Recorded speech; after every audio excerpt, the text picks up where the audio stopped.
عارف ايه الفرق بين الماس الخام وحتة الازاز اللي بتلمع؟ الاتنين بيزغللوا العين، بس واحد قيمته فيه والتاني قيمته في الضوء اللي نازل عليه.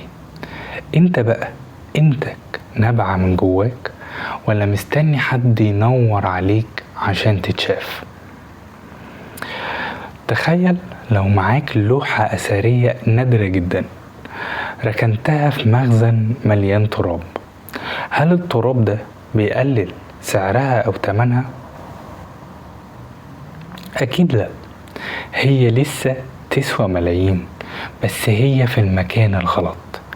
احنا بنعمل في نفسنا كده، بنرمي روحنا في علاقات زي المخازن، وبنسمح لناس ما بيفهموش في الفن يقيموا جمالنا، ولما يقولوا علينا عاديين بنصدقهم وننسى اننا قطعة اثرية ملهاش تكرار. اكبر غلطة بنقع فيها هي اننا بنحاول نبقى نسخة من حد تاني، بننسى ان العملة المزيفة بتبان لمعة وجديدة بس ملهاش قيمة في البنك. قيمتك في أصالتك، في عيوبك اللي خلتك انت، وفي جروحك اللي علمتك الوعي. ما تدفنش نفسك عشان تبقى شبه حد تاني، لان العالم مش محتاج نسخة تانية، العالم محتاجك انت الحقيقي، انت الحقيقي. اللوحة الغالية دايما بيبقى ليها برواز وممنوع اللمس.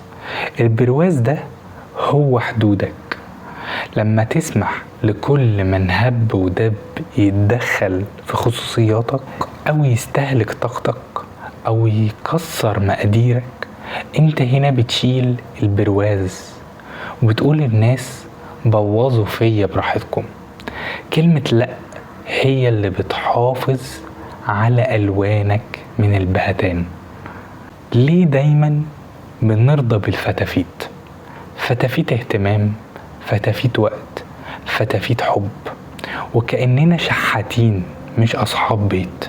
الوعي الحقيقي بيبدأ لما تدرك إنك تستحق الترابيزة كاملة، الوجبة كاملة، مش كبرياء لكنه إدراك لمكانتك عند اللي خلقك. انت غالي لمجرد انك ابن الحياة، مش عشان عملت ايه النهارده. الخلاصة والدرس، قيمتك مش في عدد اللايكات، ولا في نظرة الاعجاب في عين حد، ولا في كلمة شاطر من مديرك.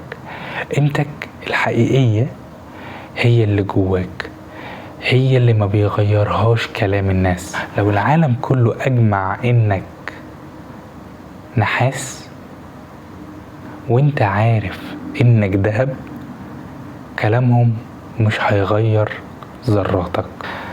التمرين بتاعنا النهاردة عايزك تعمل جرد. بص على البرواز بتاعك، في كام حد عداه، وابدأ من اللحظة دي رجع كل واحد مكانه. خد قرار انك مش هتقبل بالفتافيت تاني في اي علاقة او اي شغل. لو بدأت تشوف نفسك غالي، العالم غصب عنه هيعاملك على الاساس ده.